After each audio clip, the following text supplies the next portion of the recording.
All right. SEC Championship game day.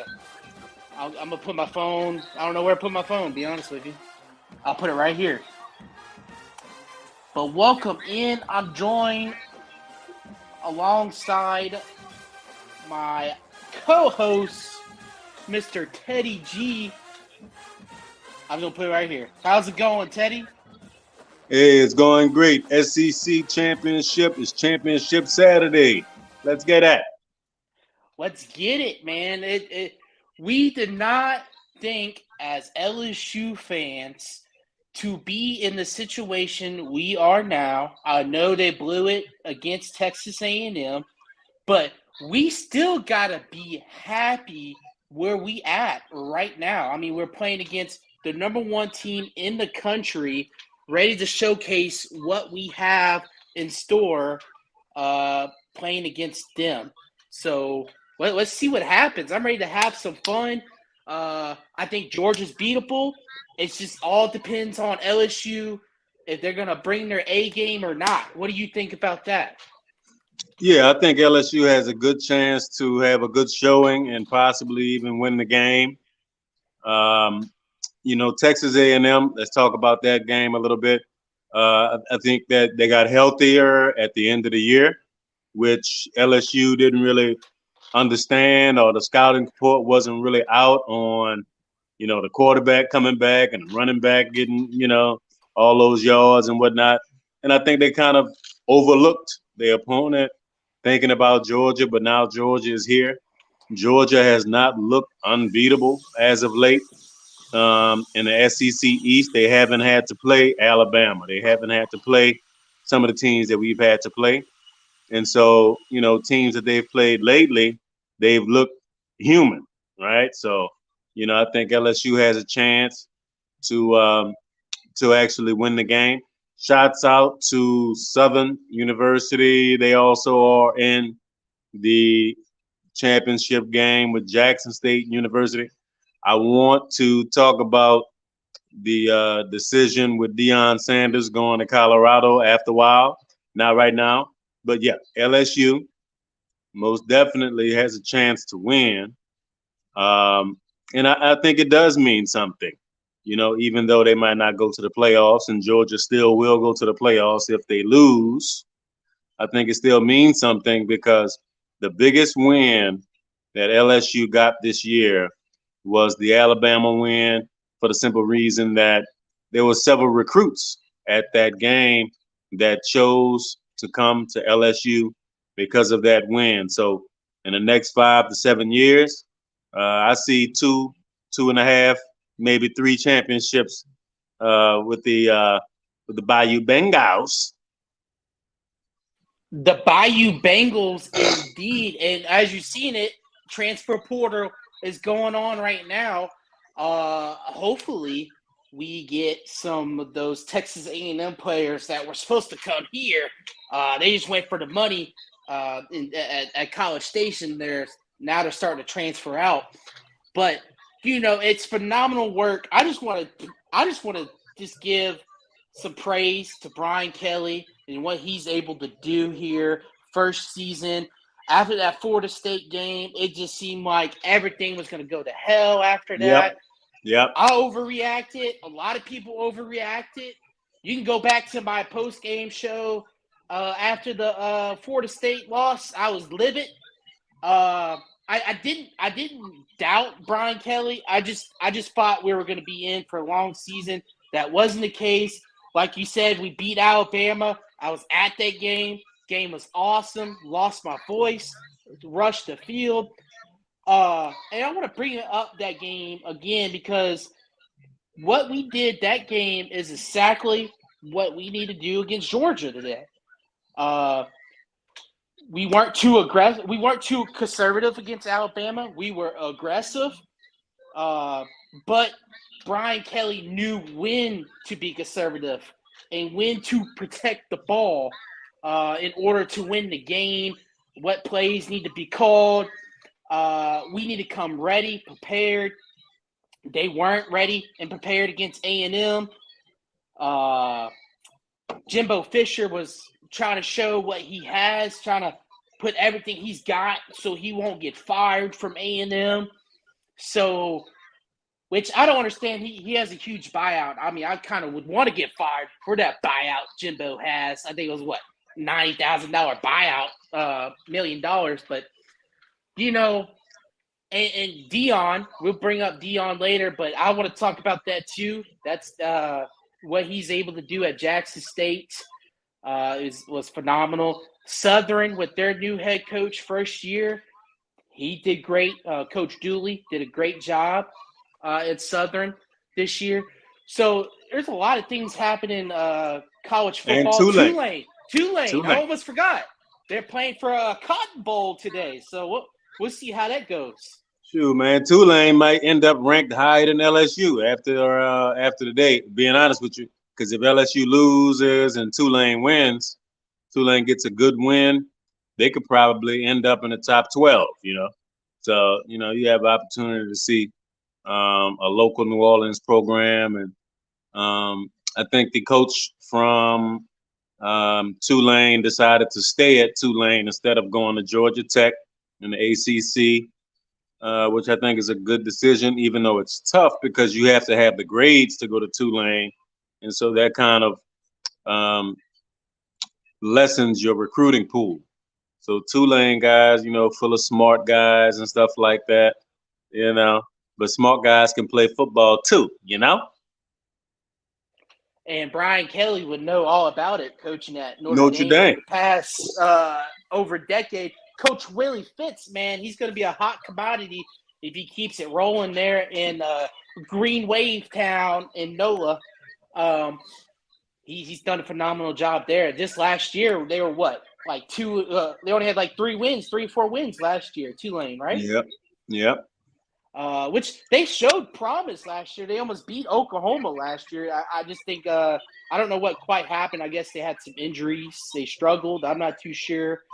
But it's a good turnover there. And like I said, they got opportunity to go to the Cotton Bowl, which is going to be huge for Tulane, which is be the first New Year's Six Bowl they've ever been to, I would believe. So it's huge for that program. But let's talk about today's game. LSU versus Georgia, the Bulldogs, SEC Championship. It's going to be a tough matchup for LSU. But it's not a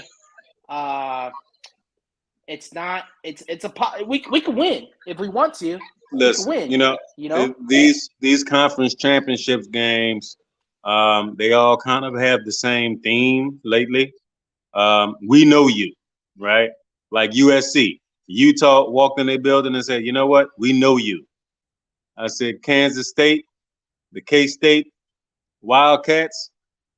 They taking TCU to task right now, and they're saying, look, everybody think you number 3, but guess what? We know you, And I think Utah LSU, last night.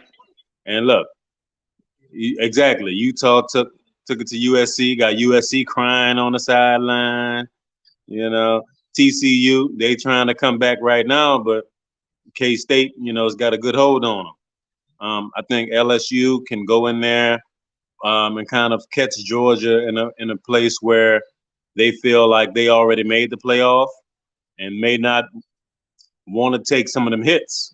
You may be trying to stay healthy for the playoffs and whatnot, and some things may happen. So I think LSU has a good chance to win the game because they've been getting better every week, and I think they want to make a better showing of what they did against Texas A&M. They want to show that's not the type of football team they are. When they came out against Texas A&M, they came out flat. Everybody saw it. They came out jogging, like Texas A&M was just going to give them this game, No. Every week you have to prove yourself, and that applies to Georgia as well. Absolutely, and in the SEC, anybody can beat you. Anybody, even if you're playing against a losing team in the SEC, they could beat you any given week in the SEC. You got to bring the A game. LSU didn't bring the A game last week. Obviously, they took Texas A&M like they were high school football team pretty much, and they got their ass whooped. Yeah, So yeah, I mean, point blank, they got their ass whooped, yeah. and You talked about Jimbo, right? I said right Jimbo has a vendetta against LSU, for and sure. I don't think Brian Kelly was even aware of it like that. Because he wasn't there. He's a new hire with LSU. I don't think he knows the history with Jimbo and the LSU. Jimbo probably felt like that should have been his job a couple years ago, before they hired Coach O. So, Jimbo wanted to prove the point, and he did it against LSU. So cheers to Jimbo. Probably saved his job, like you said. You know, it was a Right, lot of right. mess, man. It was a lot of mess. I just feel like Jimbo, he's still stuck in 2014. And he still thinks he has Jameis Winston at quarterback, Heisman contender, and I think Jimbo can still be a good coach. He just got to adapt to the times. And like you just said, you brought up a good point.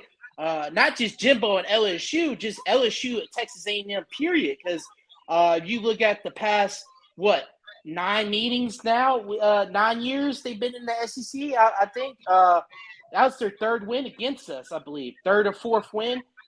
We haven't beat Texas A&M at Kyle Field since 2016 as well. So that's kind of a underrated rivalry brewing. You know what I'm Right, saying? since Johnny Manziel was over there.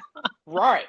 Johnny Manziel's never beaten us, so we whooped his ass. But you know, I think they just weren't prepared for it, and they weren't expecting A&M to come guns a blazing, which I don't And look, understand it. when they came out at halftime, LSU had taken the lead. Well, not taking the lead, but they were marching down The the fumble hurt. field, and that fumble. Oh Yep, man, they never changed it. Yep. recovered. They never recovered from that fumble because you know they they they were going to make Texas A&M quit, right? If they would have went down and scored a touchdown right then you could start running the ball and all that. You start getting behind. LSU started to panic, and then it looks like Jaden Daniels got a little injured in the game, a little bit, hopping around. So I hope he's healthy for today. You're gonna need But her. LSU never took their foot off the gas. I'll give you that. you know, they they still thought that they could win that game. Well, that's just their identity this year. They fight to the very end, even if they're getting their ass beat or not. Jaden Daniel, he's going to be a key piece today. Hopefully, he is healthy enough. If you limit his scrambling, which I don't think he's going to do very much today, it's going to be a very limited offense. So I don't know if Josh Williams is healthy or not. I don't know if he's playing today. He's going to have to come up big. John Emery's going to have to come up big. Noah Kane, which I think he fumbled the ball once in the first half, I believe. I'm not too sure, but he's going to have to come up big, which Noah Kane is underrated as well. There's no more Amari Goodwin. He's out for the year. I want to see Kayshon Boutte step up to the table, man. He has been a big disappointment, and nobody has said it. And nobody has said it until I believe today. He's been a big disappointment. Malik Neighbors has outplayed him all year. Hell, I would say even at times Sheree Jenkins has outplayed him. If you're a big time playmaker, you're supposed to be a top first round draft choice. I need you here at the SEC championship, man. Get open for Jaden. So let's get into the nitty gritty already here. What are your keys for a LSU victory today against the Georgia Bulldogs? First, you want to control the legs of Stetson Bennett the fourth. You want to keep his little skinny ass in the pocket because he's a little guy, man. But he got some wheels, man. He has some wheels. He can run. He can hurt you that way. And Georgia, they still have an explosive passing game. So you want to be able to contest those passes. and don't give them anything easy. And then you have to stop the run. It seems like that's a lot to ask, but if the defense is hitting on their keys, they can do it. That's on the defensive side. On the offensive side, I say you want to include your tight ends.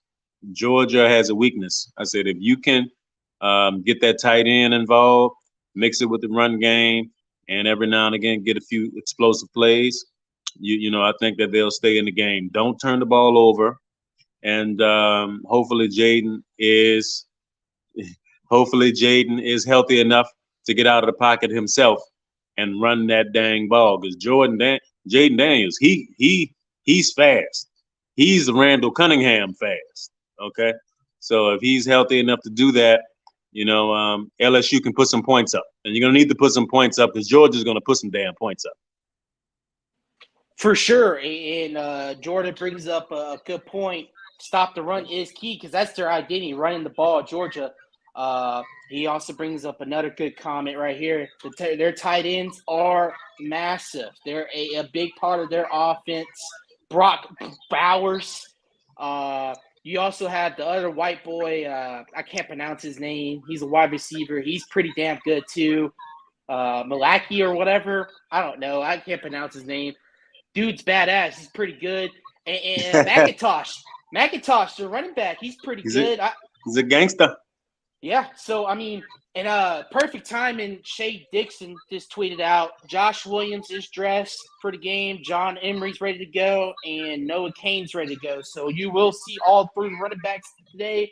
I don't know who's going to get the lead touches, but it's going to take all three of them. So my keys to the game, Georgia's a defensive team.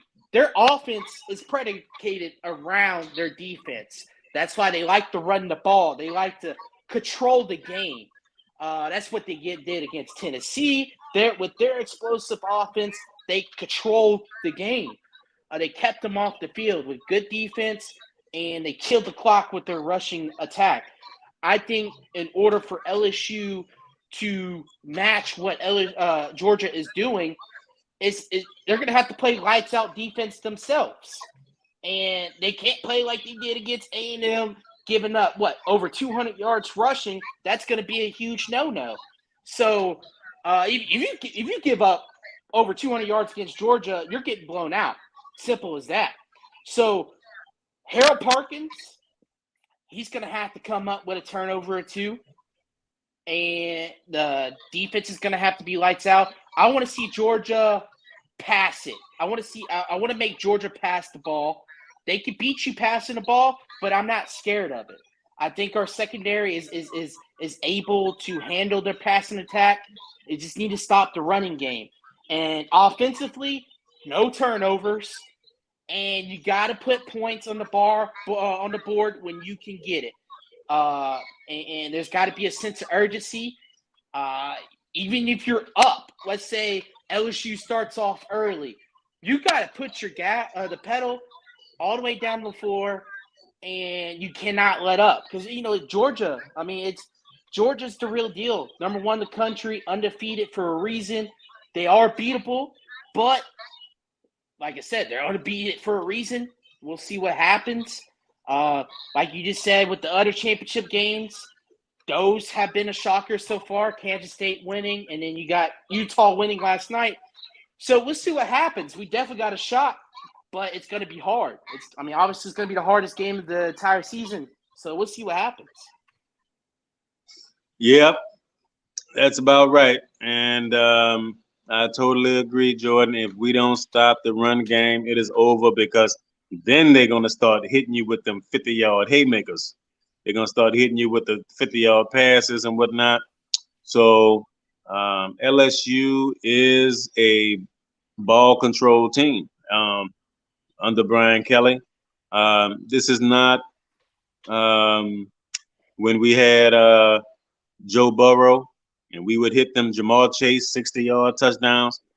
I've seen maybe one or two of those passes all year. That's not what it is. I said we're going to get first downs.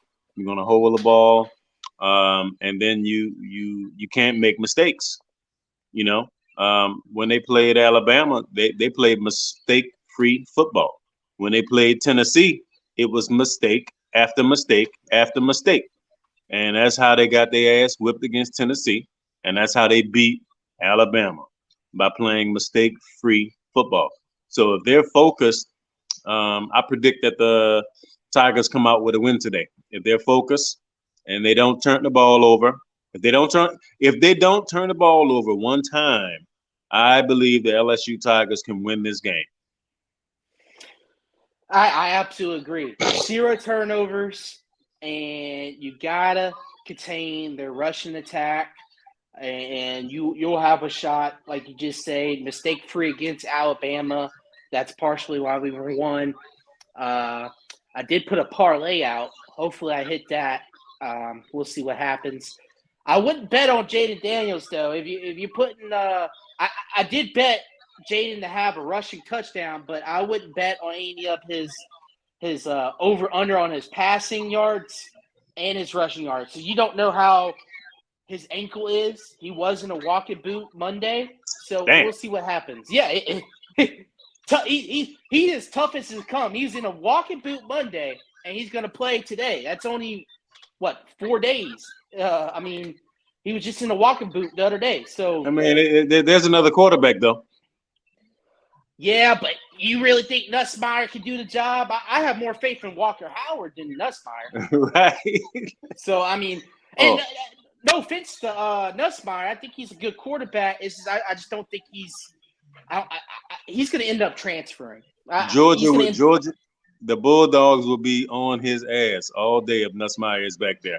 Also, Big 12 is going to overtime right now. I said TCU then came back, and Kansas State, they're gone. Yeah, man. So, look, Georgia is ready. And, yeah, I mean, Jaden Daniels he got injured in that game, which is unfortunate. So he's probably going to give it all he has, you know. But shoot, he has an NFL career he has to think about. But you know, at the end of the day, he'll be back next year, hopefully. You know, Texas A&M kind of threw a wrench in the Tigers' plans. I know, man. Hey, that's our own faults. That's our. We can't blame anybody but ourselves for losing that game because there's no excuse for losing that game. They only have 4 wins. And I know they A&M played nothing to lose, played like they had nothing to lose, but there's no reason why you should go to Kyle Field and lose like you did, you know? There is actually a play that Alabama can still get into this damn playoff series, man. Alabama can still get in the top 4, which honestly is amazing. Honestly, I would put them over Ohio State because it's coming. And think about it, because their 2 losses have been a total of 4 points combined. Right. 1 point against LSU and 3 points against Tennessee. Right. Top teams. I mean, Ohio State got their ass kicked by Michigan. Okay. In Ohio State. Right. So, you know, Alabama was on the road both times, you know, because, you know, as you know, because, you know, the field goal and the pylons had to be collected at LSU because y'all was about to come down there and take some souvenirs. Well, they had guards all around the field goal post too. They didn't want us to take down the field goal post. Yeah. But, you know, you could also say there's a case for Tennessee, but obviously nobody wants to see them with Hendon Hooker out with the ACL.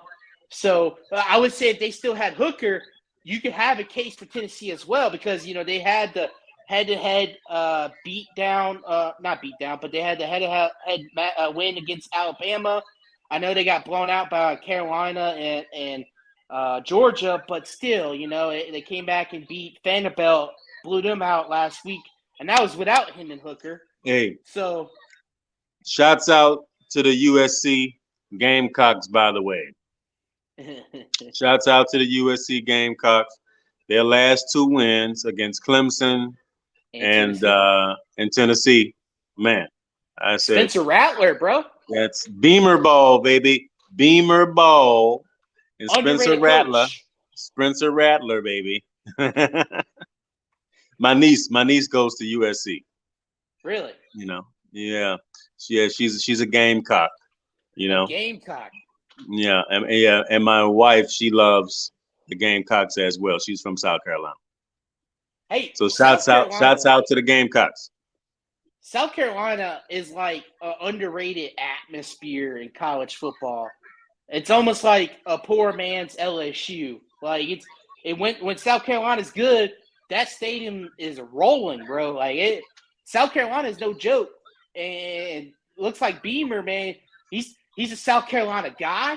So it looks like they got the right coach. And if I was Auburn, the questionable hire with Hugh Freeze, I would have called up Beamer and be like, yo, how much you want, man, to come to Auburn? Because we can get you to the national championship. But, Auburn's a whole mess. Would you say Dion chose Colorado over Auburn? No, I think that if Auburn would have offered Deion Sanders the ball, yeah, South Carolina is underrated. Um, I think if Dion would have been offered the Auburn job, which I think Auburn would have been better off offering the job to Deion Sanders because of recruiting. Because of recruiting. I mean, every top cornerback in the world wants to meet and play for Deion Primetime Sanders. Okay, so look out for Colorado to go back to those Cordell Stewart days, man, because Prime is going to bring his son Shador Sanders over there to be his quarterback. Because look, you can recruit, you can transfer, you can get an NIL deal, and Boulder, Colorado is not bad, man. I hear, it's legal out there. Hey, my sister lives in Colorado, so they tell me all the time about it. So it is legal, and it's a great marketing tool. But I think him going to Colorado, I think it speaks volumes on what Colorado wants to do as a program. It tells me that they're willing to spend the big bucks to bring in the big time players.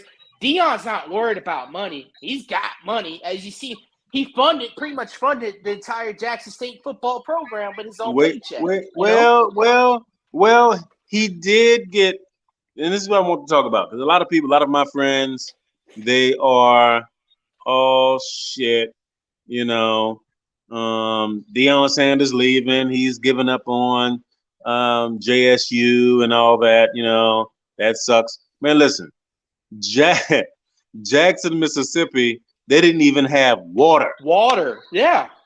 They had no water for like months. They probably still don't have water. But what I'm saying is that they didn't have hot water. He was giving a pregame speech and the freaking lights went out because they had a DJ in there.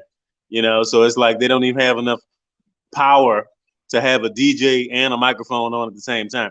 I said Deion Sanders had Walmart to donate a whole practice field because their practice field was all muddy and clammy with holes in it, guys getting injured. So he had Walmart donate an entire practice field. I'm pretty sure they can keep that damn practice field, okay, when he goes to Colorado. And the facilities there in Colorado, of course, is going to be great. The Pac-12 ain't shit, It's going to okay? get weaker, too, with all the It's league going to get around big. it. Deion, it can go out there and put Colorado on the map. Now, if you think that he can turn JSU into something, he can turn Colorado Buffaloes into something. And I'm sure that the $25 million has something to do with it. Deion Sanders had a song one time, and it went something like this. Must be the money. Must be the money. uh, So congratulations to Coach Prime going out there to the Power Five, Big Five, Pac-12, and watch out USC, watch out UCLA, Arizona, all of those schools. Colorado is coming. They're going to make a resurgence. But here's what I want to say to the people who feel like Prime should have stayed in Jackson. You know, in the corporate world, college, anything, NFL, whatever you want to call it, they like you when they like you. Let Prime would have made a mistake in Jackson somewhere. Let some type of scandal would have came out somewhere. His coaching career could have been over. So when you get one of those opportunities, you had better jump on it. Some $25 million. Look, Coach O is getting paid right now, still with LSU, even though he was smacking people on the booty at the gas station. I said, Coach O, Coach O is set for life, right? So you want to get one of those contracts sooner than later. Congratulations, Coach Prime. Yeah, yes, indeed. And honestly, like you're just saying, people are calling him a sellout, and I don't think he's a sellout at all. He put a spotlight on HBCU football. I mean, you had other coaches come from other places and coach HBCU football, like Eddie George at he had Coach Zimmer. He had Coach Zimmer in there. Yeah.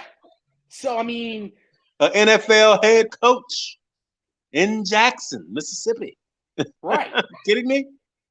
And just imagine what you can do at Colorado, like you just said. Right. I mean, and his son's no joke at quarterback. He's a and I believe his son has an opportunity to go to the NFL with that talent, but not from an HBCU. Right. Honestly, I'm serious. I said he goes to the Pac-12. I said he can get drafted higher, right? He can get drafted in the second, maybe third round, as opposed to somebody taking a flyer or him being an undrafted rookie or him going as a 6th or 7th rounder. You go in the Pac-12, I say, look, the facilities are better. He's probably going to put more weight on. He's probably going to come out at about 220, 215. You know, he's going to be able to have a better thing. If you don't have water, you can't even make ramen noodles, man. I said, how you going to eat? You know? So shit. If he's 185 pounds, you know, now he goes to Colorado, man. He's going to be gone. He's going to be looking good. I wouldn't mind having the New Orleans Saints take a flyer on Shedeur Sanders. Okay? You put Shedeur Sanders on this Saints football team as the second quarterback behind Winston, right? Next year. I'm talking next year or the year after, right? You know, I said Shedeur Sanders comes out, take a flyer on him, and then you train him up, and he can get it, man. You look at what Patrick Mahomes is doing. You look at what Lamar Jackson is doing. You look at what freaking Jalen Hurts is doing, man. You need one of those type of quarterbacks that makes the defense know that you can't just go man to man on me, because if you go man to man, you turn your back on me. I said I'm hitting you 15 yards already. That's what Jaden Daniels does. Right. That Jaden Daniels can go to the league too with that type of talent. And so, you know, you're talking about why Deion Sanders did this. He did it for his son. His son, best believe, is not going to be left in no damn Jackson, Mississippi. Okay? Because Mississippi is still burning. Okay? I say so. He's taking his son to Colorado, and he's going to be a starting Pac-12 quarterback with chance to go to the NFL. And his other son plays corner. And then you also got Travis Hunter. And you know they all them going. All them going. Exactly. And Colorado has a chance to win the Pac-12 year one under Deion. I'm saying it right now. Yeah. You've seen it what Lincoln Riley was able to do in just 1 year, and he was just bringing all this talent to USC just in 1 year, and they're in the Pac-12 championship. I think Deion can actually win the Pac-12 championship. Right, because USC was trash. Yeah, the Trojans were not good the last 5 to 7 years. And not to mention, since Reggie Bush. Yeah, I mean, ever since Pete Carroll left, it's been a dumpster fire. So you not to mention the players, all the coaches. You just said Simmer. All the coaches he's going to bring to Colorado. Now that's even more attraction for bigger name coaches he can get. You know, Yeah, and he wants to get his coaches paid because being Right. an assistant coach at Jackson State University, you probably make more than them. I'm serious. So what Right. I'm saying is that at the end of the day, you go a coach from making $45,000 a year to making $450,000 a year. All right. Yeah, the Huge Saints. difference. Oh yeah, yeah. It's a big difference. So he's looking out for his coaches. He's looking out for his players. He's looking out for his sons. Right. So I understand. Deion Sanders had to make a decision. And of course, shit, his wife wants to go and hang out with Sierra, you know, Russell Wilson's wife out there in Hey, Denver. Sierra and maybe a couple of grams or something, rolled up. Had a great time. It's edibles now. It's edibles now. People doing the Hey, gummies, doing the you gummies and said, stuff. well, that is the way to go, I would say. But you talking about you, you talking about his son needs to gain some weight. I mean, all he has to do is just pop a little gummies or two, and he get the munchies and get he the gain the munchies, weight that baby. way. Get the munchies, That's baby. that's how you gain the weight right there. So what time you got? I got 2:57 right now. What time you have? Oh, for me, it's 59. Yeah. 59. All right, so I guess we'll wrap this thing up. We got about 5 to 10 All right, minutes man. till kickoff. Your prediction for the Saints Monday Night Football against Tom Brady? Uh, I actually think maybe they'll actually play a good game this time around because it is Tampa and they like to play a close game with Tampa. I think they're still going to lose though, but I think it's going to be a close game because Tampa's struggling too. They're struggling too. Yeah. So I Jameis think Winston. Jameis Winston started that game against Tampa last time, and he should he start was now. he was injured, and he was and he said in the media, he said, I should not have played that game. It messed up my career. Blah, blah, blah, woo, woo. I said I predict that the Saints win this game Monday night, and they defeat Atlanta, and they defeat the Carolina Panthers, What? and the Saints win the NFC South at the end of the year. And we take our trash ass. Yes, Winston is still injured. Hey, see you next year, Jameis. See you next year. Hey, we still owe you some money. We'll see you next year. I said the Saints win the NFC South, and we take our trash ass to the playoffs to play the Eagles, to see CD Deuce. That's what I see. I see He's out happening. for the year, by the way. And we CD right, Deuce. right, right. He'll be on the sideline. But Right. if the Saints get their ass whipped in the first round of playoffs, that's fine by me. As long as you get in. I think that the NFC South has had the hardest schedule. It's not a coincidence that Tampa is under 500. So is Atlanta. So is Carolina. I said we've had the hardest schedule. AFC North and the NFC West. Man. So the games that we've had to play, hey, it is what it is. And I look forward to seeing Monday Night Football. The Saints are going to win this game. Who dat? Look, I know it's not Andy's fault, but I don't think that's going to happen with Andy Understand. He doesn't do enough. I said the same thing with Trevor Siemian was under center last year. I thought Trevor did pretty well for a third-string quarterback, but he just doesn't do enough to make plays, winning plays. I think you're going to have a different quarterback under center if that's going to happen. Look, man, we beat the shit out of the Las Vegas Raiders. Okay, we beat the Rams, which healed my wounds a lot from the NFC Championship game. I said Andy Dalton is a former Pro Bowl quarterback. I'm not about to sit up here and give Andy all the props in the world. But I can tell you Right. this. I said the Saints offense is still the Sean Payton offense is being run by Pete Carmichael. In that offense, Andy looks pretty damn good. He looks pretty damn good. And the numbers back it up.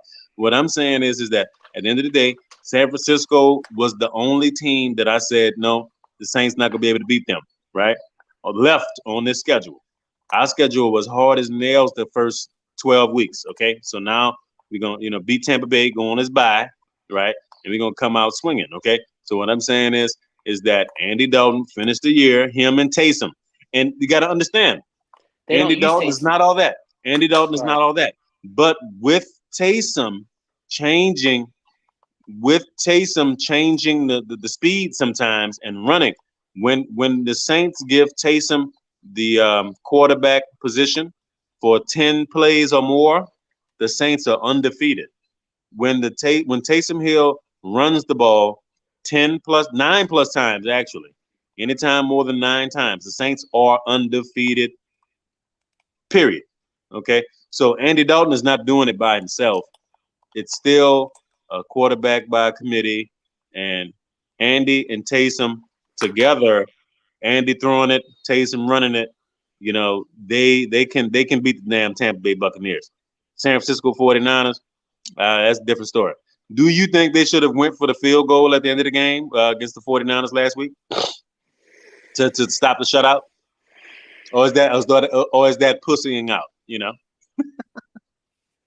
I, I I mean, how much time was on the clock? I mean, I was at It work. was, it was So about it was about it was about 3 minutes. It was about no, it's more than that. It was maybe like 4 or 5 minutes left. I mean, you got to get a touchdown. I mean, you're down. If you get a touchdown, I mean, they only scored 14 points, right? It was 13-0. 49ers. We lost. We lost 13-0. Yeah, you would have had to get a touchdown there. So I mean, I wouldn't blame it, but the red zone was awful, and that's where they should utilize Taysom. They don't, and look, the coaching is the biggest reason why is where they at. That's the biggest problem we have. So we'll see what happens. I don't Update: know. Kansas State, K-State has defeated TCU. Another champion goes down. Alabama licking their chops, bro. Yes. They're licking their chops. Here's another thing. When you and I first met, one of the things that I said was, oh, man, one thing about Louisiana teams, man, we always, are getting we always are cheated out of wins, right? I said that Olave catch, that was a catch. That was a catch. That was a catch, okay? Yep. I said, when Olante Taylor caught that interception, I'm not saying it wasn't holding or whatever they call. I said, but they called it after Olante Taylor was at the freaking 5-yard line. Okay, it was Chris Harris that got called for it, huh? Olante Taylor had the interception, right? And then, but Chris Harris away from the play, right? They say he touched the wide receiver. Okay, fine. I said, but the 49ers was head hunting all day. Y'all didn't call no targeting or nothing there. Right. I said, so I told you when we first met, I said, the Pelicans, they always getting, the short end of the stick. Of course, the Saints do. And so even if our teams are good. However, I do feel the tide is changing for the Pelicans because of the star power that Zion has. He was at the free throw line like 12 times last night. So the referees are finally starting to call fouls when he takes it strong to the hole. So, but other than that, I think that the Saints have lost several games that they had in the bag because of the referees sticking their freaking nose in it. The Minnesota Vikings game in London was a prime example. I said when they call hands to the face against the Honey Badger, right? The Saints had that game won and gave the Minnesota Vikings a touchdown when they didn't deserve it. And there's several points that I can point to that have stopped the Saints from winning games. In Pittsburgh, same thing. Minnesota, you take a look at a lot of these games. Tampa Bay, the same thing. Tom Brady should have got a flag. He was instigating that whole fight. I said so. When I take a look at it, I said the Saints have to beat the crap out of teams, and they're just not that good to do that. They have to beat the hell out of teams to win because the referees sometimes are giving them the short end of the stick. So this is just Teddy G's rant of the day. Okay? Referees, call it straight, call it down the middle. All right? Look, I'm all for that. I totally agree. But like you just said, step number one, you got to play better. You can't let the refs dictate the game. You gotta be like. I hate to bring this up. I know this is like 4 years ago, but like we should have beat the Rams in the NFC Championship. We all know that. Hey, Brian Kelly just said we got a guy who can't run. What do you mean? Brian Kelly was talking about his quarterback. He said, we got a guy that can't run, so it's going to be Oh, tough on us today. man. We'll see what happens. I hope. We'll see what happens. We'll see what happens. We'll see what happens. Shout out to the Pelicans though. 13-8, third seed in the West. But it sucks that the Lakers are winning. I'm hoping they'll start losing again so we can get Victor. Yeah. The Lakers got a long way to go. I said, but Denver, we play Denver tomorrow, right? And if we beat Denver, then we are the number 2 seed in the West. Mm-hmm. And then we play the Suns twice right after that. And we beat them once or twice, we'll probably take over the number 1 seed. So it's a big week for the Pelicans. Big test. CJ's gonna have to step up. I don't know when BI's coming back. Your BI, he's probably gonna come back for the Denver game tomorrow. If not, then for the Suns. It's a long season, but I think the Pelicans are gonna be able to stay in that top 6 all year. Dude, we got the depth to do it. I mean, Dyson Daniels, Trey Murphy, Jose Alvarado, Najee Marshall, Devontae Graham. I mean, the list just goes on. The Pelicans has got the depth. If you have Larry Nance, yes. Larry Nance is responsible for so many wins this year. He is responsible for so many wins because they got certain people that Jonas Valanciunas he just can't guard. Right? Like you take a look at Anthony Davis or a player like that. Jonas cannot guard people like that. So, Larry comes in, they can play small ball. I think that Larry and Dyson Daniels have come in, because Dyson Daniels actually came in and took Herb's spot. Night. Right. He started in Herb's spot, right? Because they didn't want to go small and have Jose and CJ.